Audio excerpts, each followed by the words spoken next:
नमस्कार, जोहार। आप देख रहे हैं झारखंड स्वतंत्र खबर। अभी झारखंड राज्य दफदार चौकीदार पंचायत जो है लगातार अपनी मांगों को लेकर के, चाहे राजभवन हो, चाहे मोरबादी हो, चाहे विधानसभा के घेराव हो, लगातार करते रहते हैं और अपनी मांग को सरकार तक पहुंचाते रहते हैं। लेकिन आज फिर एक बार इन लोग पुराना विधानसभा के पास एक बैठक किए हैं और हम जानेंगे कि आगे का राजनीति इन लोग क्या तैयार किए हैं। और जिस तरह इन लोग अपने मांगों को लेकर लगातार सरकार तक अपनी आवाज़ को चाहे रैली के माध्यम से या धरना प्रदर्शन के माध्यम से पहुंचाते रहते हैं, तो आज भी बैठक में इन लोग क्या निर्णय लिए हैं वो भी जानेंगे।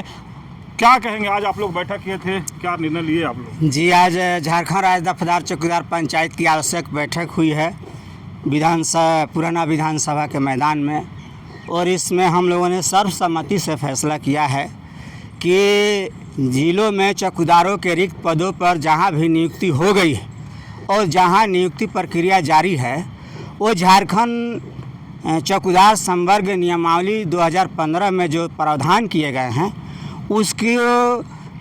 उसकी धज्जियां उड़ाते हुए ये लोग नियुक्ति कर रहे हैं और नियुक्ति प्रक्रिया जारी रखे हुए हैं। तो उसका विरोध करने का हम लोगों ने निर्णय लिया है और ये चौकीदारी व्यवस्था बचाने का निर्णय है।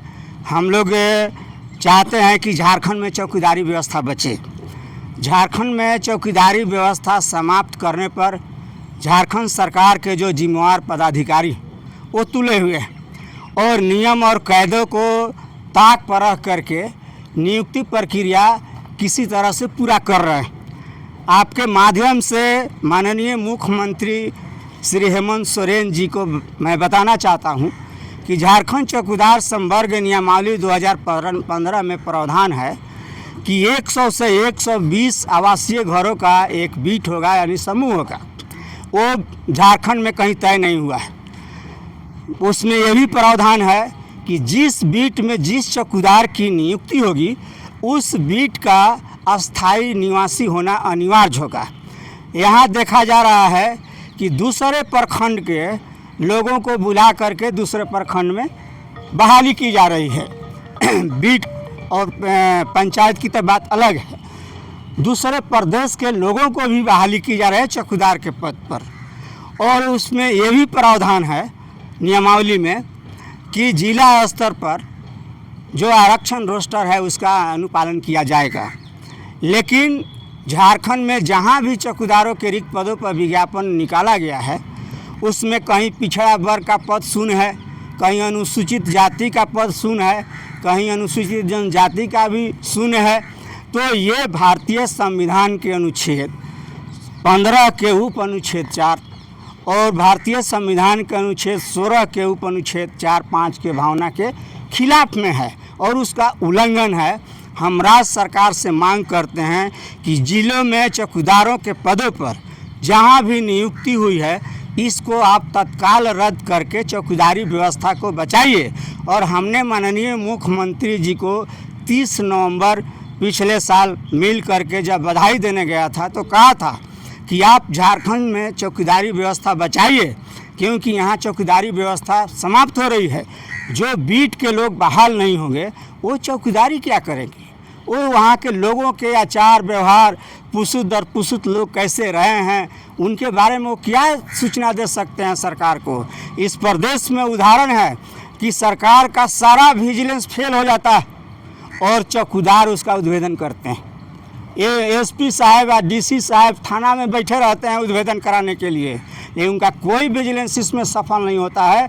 चौकीदार लोग करता है इसलिए कि उनके घर से पुसुत दर पुसुत काम करते आ रहे हैं। मैं आपके माध्यम से माननीय मुख्यमंत्री जी को यही बताना चाहता हूँ कि जो भी नियुक्ति ये लोग किए हैं चौकीदारों के रिक्त पदों पर, उसमें इन लोगों ने उल्लेख किया है कि माननीय झारखंड उच्च न्यायालय का फलना अमुक आदेश, राज्य सरकार के गृह विभाग के अमुक आदेशानुसार यह नियुक्ति की जा रही है। लेकिन हम दावे के साथ कहना चाहते हैं कि माननीय झारखंड उच्च न्यायालय और झारखंड सरकार के गृह विभाग के किसी भी आदेश में किसी भी उपायुक्त को ये आदेश नहीं दिया गया है कि झारखंड चौकीदार संवर्ग नियमावली 2015 में उल्लेखित प्रावधानों के खिलाफ में बहाली करिए। फिर कैसे ही बहाली हो रही? हमने अभी लिख के दिया, गृह सचिव जी को लिख के दिया है, सभी आयुक्त को लिख के दिया है, सभी उपायुक्त को लिख के दिया है कि जो बहाली आप कर रहे हैं इसमें क्या त्रुटि है, ये अवैध बहाली आप कैसे करिएगा। एक और बात हम बताना चाहते हैं, तकनीकी क्या गड़बड़ी हो रही है कि 2003 या 4 में झारखंड में सरायकेला खरसावां जिला में 441 नया बिट सृजित हुआ था। इसके बाद न बिहार में कहीं नया बिट सृजित हुआ है न झारखंड में हुआ है। तो ये कर क्या रहे हैं उपायुक्त लोग कि पुराना जो बिट है, एक बिट है, तो एक बिट है तो एक पद और बल कैबिनेट से स्वीकृत है, लेकिन ये लोग क्या कर रहे हैं कि एक बिट में 3, 4, 5 तक चौकीदार को लोग बहाल करके भेज रहे हैं। तो हम पूछना चाहते हैं राज्य सरकार से कि एक पद तो स्वीकृत है कैबिनेट से, आज जो 3, 4 दो भेज रहे हैं एक से ज़्यादा, न पद स्वीकृत है न बल स्वीकृत है, तो वेतन कहाँ से देगी सरकार उनको। अवैध वेतन न देने का अधिकार है न लेने का अधिकार है, ये महत्वपूर्ण बात है। तो आज के बैठक में हम लोगों ने निर्णय लिया है सर्वसम्मति से कि हम कोर्ट और रोड दोनों जगह लड़ेंगे और कोर्ट में हम लोग केस करेंगे। जहां बहाली हो गई है उसको हम झारखंड राज्य दफादार चौकीदार पंचायत की ओर से चैलेंज करेंगे माननीय झारखंड उच्च न्यायालय में।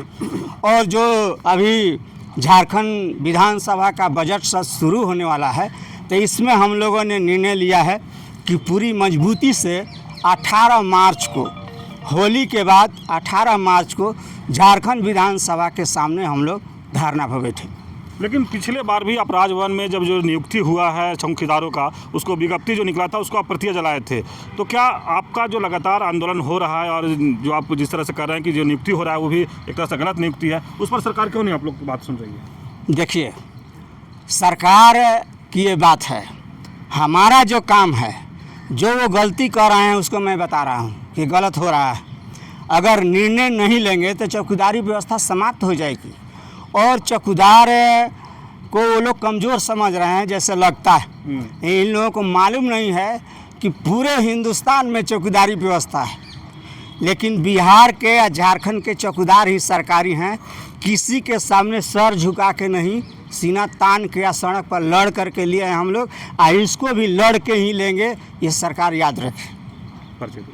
मेरा नाम कृष्ण दयाल सिंह है, झारखंड राज्य दफादार चौकीदार पंचायत के प्रदेश अध्यक्ष। कृष्ण दयाल जी की बात आप सुने, आप बोल दिए हैं कि कोर्ट और रोड दोनों पर चौकीदारों का जो लड़ाई है लड़ेंगे, और हमारे साथ और भी लोग हैं, बात करेंगे। आज बैठक में क्या आप लोग निर्णय लिए हैं? आज हम लोग बैठक में निर्णय लिए हैं कि हम लोग जो सरकार से मांग कर रहे हैं उसको सरकार ध्यान नहीं दे रही है, इसलिए आगे हम लोग रोड और कोर्ट पर दोनों जगह लड़ेंगे और जहां तक होगा हम लोग अपनी मांग मनवा कर रहेंगे सरकार से। और झारखंड सरकार अगर हम लोग चौकीदार संगठन को कमज़ोर समझ रही है तो उनकी भूल है। झारखंड राज्य दफादार चौकीदार पंचायत पूरी मजबूती के साथ अपनी मांगों के लिए लड़ेंगे और हम कहना चाहेंगे कि जो चौकीदार को बहाली किया गया है वो बिल्कुल अवैध है, उनको जांच करते हुए सरकार उस पर कार्रवाई करे। शमसुल अंसारी, जिला अध्यक्ष लोहरदगा। शमसुल अंसारी, जिला अध्यक्ष लोहरदगा की बात आप सुने, जिस तरह से कर रहे हैं कोर्ट और रोड दोनों पर अब जो इन लोग लड़ाई लड़ेंगे और अपनी मांग को सरकार से मनवाने का पूरा कोशिश करेंगे। हमारे साथ एक और हैं, उनसे भी बात करेंगे। क्या कहेंगे आप लोग, आज बैठक में क्या निर्णय हुआ और लोग कह रहे हैं कोर्ट और रोड दोनों पर लड़ाई लड़ेंगे? सरकार 2015 में चौकीदार संवर्ग नियमावली जो बनाई है उसके निर्देश के आलोक में सभी जिला में नियुक्ति नहीं हुई है, उसमें बहुत कमी है। चूँकि सरकार का आदेश था कि वही उसी बीट का चौकीदार जो स्थायी निवासी है, बीट के अंदर जो है उसी की बहाली हो गई, लेकिन डीसी क्या कर रहे हैं कि दूसरे बीट का, दूसरे प्रखंड का, एक प्रखंड से दूसरे प्रखंड के आदमी को बहाल कर दे रहे हैं। तो हम लोग सरकार से मांग करने आए हैं कि आपका जो आदेश है, जो आपका नियमावली बनाया हुआ है, उस नियमावली के अनुसार आप बहाल करने का आदेश दीजिए और बहाली हो। परिचय दीजिएगा। मेरा नाम उमेश पासवान, चतरा जिला अध्यक्ष। उमेश पासवान जी। चलिए, उमेश पासवान चतरा जिला से हैं और आपको एक बार और दिखा दे कि देखिए ये चौकीदार दफदार जो पंचायत के लोग हैं सब यहाँ पर इकट्ठा हुए हैं और इन लोग आज एक मीटिंग की है, उसमें निर्णय लिए हैं कि कोर्ट और सड़क पर दोनों जगह हम लोग लड़ाई लड़ेंगे और सरकार से अपनी बात को मनवाने की पूरा कोशिश करेंगे। लेकिन इन लोग जिस तरह से सदन चलेगा तो 18 मार्च का तिथि आज तय किए हैं कि हम लोग सदन के सामने जब सदन चलेगा तो हम लोग एक दिवसीय आंदोलन करेंगे और अपनी बात सरकार तक पहुंचाएंगे। अब देख रहे हैं कि ये पूरे झारखंड के दफदार चौकीदार हैं। जिस तरह से लगातार इन लोग राजभवन के पास या मोरवादी कहें आंदोलन करते रहे, अपनी बातों के सरकार तक पहुंचाते रहे, लेकिन जो नियुक्तियां अभी हुई है नया चौकीदार उसके लेकर के कहीं ना कहीं लोग आपत्ति जता रहे हैं कि उनका जो नियुक्ति है वो सही से नहीं हो रहा है और एक बिट में 3-4 चौकीदार को बहाल किया जा रहा है। तो सरकार उसका पेमेंट कहाँ से देगी, इस तरह से इन लोग लगातार अपनी बात को रख रहे हैं। तो इसी तरह खबर को देखने के लिए आप झारखंड स्वतंत्र खबर से जुड़े रहिए। जोहार, नमस्कार।